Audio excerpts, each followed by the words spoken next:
So to hang my hammock, all I need is 2 trees that are spaced perfectly apart. Perfect. Next I put this strapping up on the tree. This is nice strapping because off this webbing you can see a series of graduated loops to receive carabiners from the hammock. I placed one on the opposing tree too. Even though it appears higher off the ground than this other one,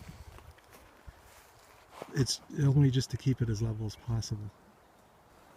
Then, into each loop on each side, I snap the carabiner from the hammock onto it. And then I stretch it out and do the same on the other side. Notice that I don't pull my hammock tight. If it's too tight, it'll wrap around you like a cocoon. I sleep in the hammock. I usually sleep with my body at an angle.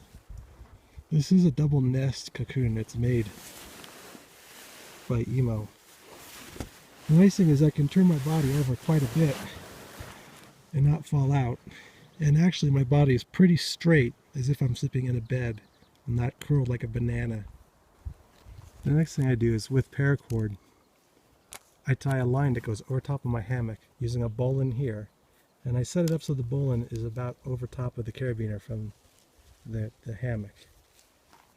I do the same on this side too, except what I do is I use half hitches to pull back and then tie the whole thing up, all the slack, with a slip knot.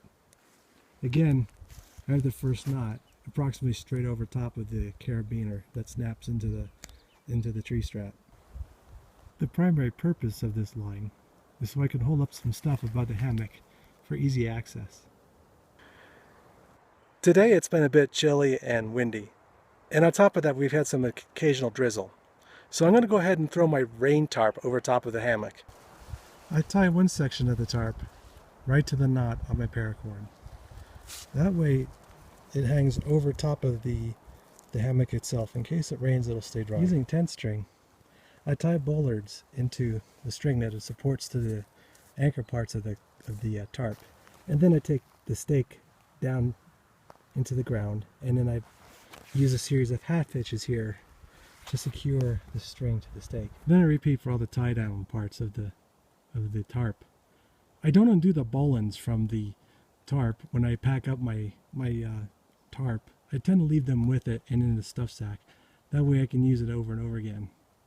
If I need to use the tarp as a rain poncho, it's nothing to undo the bollards, even when they're wet. I keep the hood part of the rain poncho drawstring tied so rain doesn't get into it, and on the outside so that it won't funnel in. Here you can see a side view of what it looks like. The tarp being pulled away with the strings gives plenty of space in there. And I've slept in a monsoon thunderstorm in this configuration and never got wet.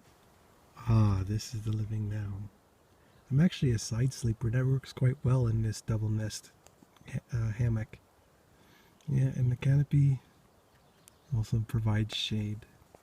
Nap time. Of course, everything's adjustable. By lowering the rain poncho or canopy, I now have less wind coming through here. And this will keep me warmer on a cooler night.